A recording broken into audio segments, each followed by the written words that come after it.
The C-SPAN networks bring you long-form public affairs programming from the nation's capital and are a public service of your television provider. C-SPAN, created by cable. And I think the first question, if you can put out the map of the White House up there. The first question, if you look at the lower portion, the first question the American people want to know was, is there a crash button, and had it been pushed, would it have locked the front door, what's marked as the entrance hall? The front door at the time did not have an automatic locking mechanism. It required an individual to hand lock the door. Okay, so we have an automated system that can lock down the White House. $800 million a year, millions of dollars more during your tenure each year than the President's request, and that door was unlocked with no one standing at it when Mr. Gonzalez came through it. Is that correct? The door was unlocked at the time of Mr. Gonzalez's entry. That's correct. Okay. And earlier, there was a report, and in the indictment of Mr. Gonzalez, that he was apprehended at the entrance hall. Isn't it true today that we understand that is not true? He was actually apprehended at the green room. Is that correct? If I may clarify my first answer, the front door actually consists of two doors. There's an outer door, which is a glass, almost described as a storm door, and an inner door, which would be a wood, ornamental, historic door. The outer door, the glass storm door, was not locked. The internal wood door was in the process of being hand-locked. Okay. Bottom line is, automated locking is a capability within the White House, but not at that entrance at that time. Not at that time, but has since been installed and is effective today. We learn from our mistakes. The second question, your agency previously had reported, and an indictment against Mr. Gonzalez asserted that he was arrested in that entry area. Isn't it true that he actually penetrated the cross hall, the east room, and in fact was arrested in the vicinity of the green room? Referring to your map on the wall, yes. As I have been briefed, Mr. Gonzalez entered the front double doors. Ma'am, I want a short answer. I have very little time.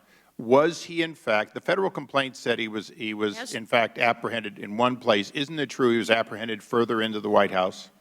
As Mr. Gonzalez entered the door, he knocked back the officer that was standing at the doorway. The officer then engaged Mr. Gonzalez. They crossed the east entrance hall together, made the left turn down the cross hall. They stepped momentarily into the east room. Another officer rendered aid, and he was placed on the ground, on the carpet, and handcuffed on the cross hall just outside of the green room. There is no indication. So in fact, the federal complaint and the earlier reports were not accurate. Is that correct? Yes or no, please. I think the original complaint is accurate that Mr. Gonzalez scaled the fence. Ma'am, hold it. I have very little time, and I'm not, the American people want to know if there is a president safe. I want to know if we can rely on reports from your agency.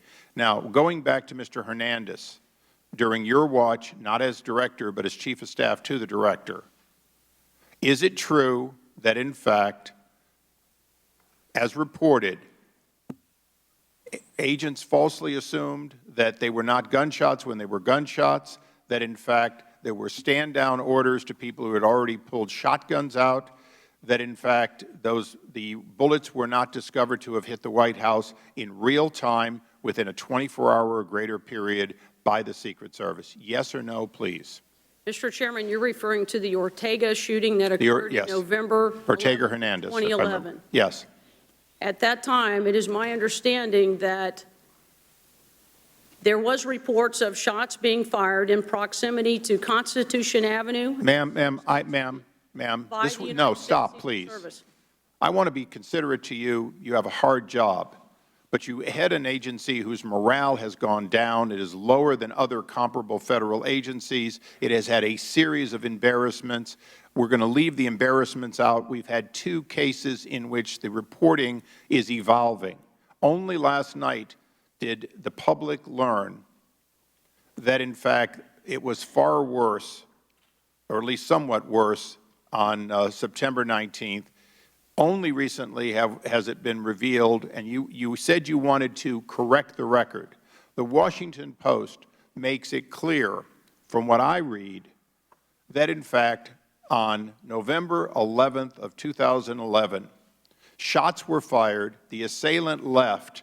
Well, in fact, the Secret Service supervisor shut down the response of people who believed rightfully there had been shots fired. And, in fact, the follow-up did not discover the damage to the White House and the actual shots in real time. Additionally, Mr. Ortega Hernandez is the way I have it written, would not have been apprehended except that he had a car accident. And even when he was, it was not immediately linked to his criminal activity.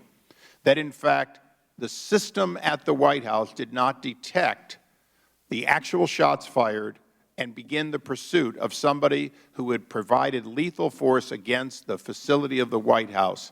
Is that correct? You were Chief of Staff at the time. Is that roughly correct? And if it isn't, I'd allow you whatever time you need to properly explain what really happened on November 11, 2011, so the American people can understand that September 19th is not the first time there has been considerable lapse, as I see it, and, in fact, during a long period of time, during your Chief of Staff time, now during your Director time, we have had the kinds of things that we should be concerned about for protecting the President. So please tell us, in whatever time you need, about November 11, 2011, where the Washington Post is right or wrong. This is your chance. Thank you, Mr. Chairman. As you're aware, my assignment as Chief of Staff— Could you get the microphone a little closer, please? Certainly. Mr. Chairman, thank you very much. As you're aware, in 2008, my assignment with the United States Secret Service was Chief of Staff. My primary responsibilities at that time were business transformation and IT transformation for the organization. My focus was on the business operations of the organization. To my knowledge, and based on the briefings that I have received of this 3-year-old investigation that occurred in November of 2011 that appeared in the Washington Post on Sunday, I'd also been aware that Representative Chaffetz had asked for a data inquiry, and we responded back to the committee on September 12th and provided him detailed information of the Secret Service's activities on that weekend. Shots were reported by the United States Secret Service officers in the area of Constitution Avenue and 15th. There were witness accounts of a black vehicle that had fired shots. There was confusion at the time by the part of the witnesses as to what they had witnessed and what they had saw. Several of those witnesses put out Twitter accounts of what they had witnessed. They were subsequently located and interviewed and recanted those statements. The actual shots that were fired in proximity to Constitution Avenue and 16th, the vehicle sped away and went westbound on Constitution, erratically driving, and struck a light post in the area of 23rd and Constitution. Mr. Ortega then fled the vehicle. Park police officers and uniform division officers ultimately responded to the scene where the vehicle was left with the AK-47 in the front seat. Park police has jurisdiction over the traffic accident and assumed responsibility for the initial phases of the investigation. Ma'am, I'm going to give you all the time you need, and I thank the ranking member, but the answer is, where are the inconsistencies with what we now know from the Washington Post? You said that they got the story wrong, they were misstating it, they were mischaracterizing it. I'd like to hear the inconsistencies. So far, you're just corroborating that, in fact, the understanding of the series of failures in real time to protect the White House are, in fact, correct, according to the Washington Post. So please tell us where they're not correct, please. Throughout the course of this, there was a command post established down at Constitution Avenue and 23rd Street. Metropolitan Police Department, the U.S. Park Police, the United States Secret Service were there attempting to resolve or understand from the witness accounts what had happened along Constitution Avenue. Back at the White House, individuals had heard what they believed to be shots. The Secret Service, according to the records that I have been able to locate on this 3-year-old investigation, did respond properly.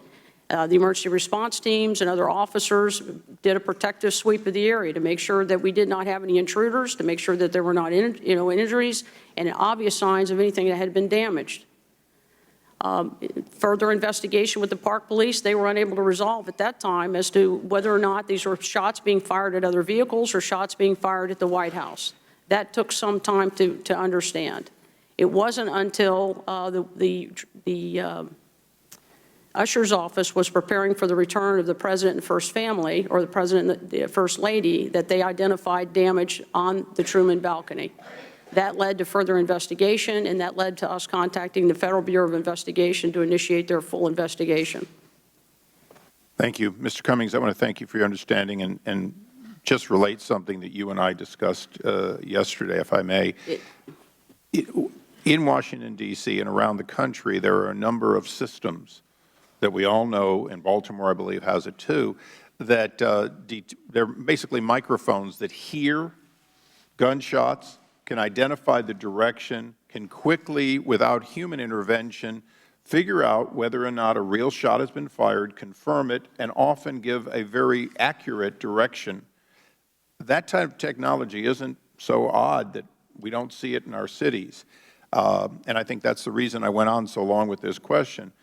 Ms. Norton, I know, knows this. The district does have a sophisticated system, and I think the committee is going to want to make sure that not only does the White House have a higher level of awareness of this system, but that the district system be enhanced if necessary to make sure that something like this never happens again.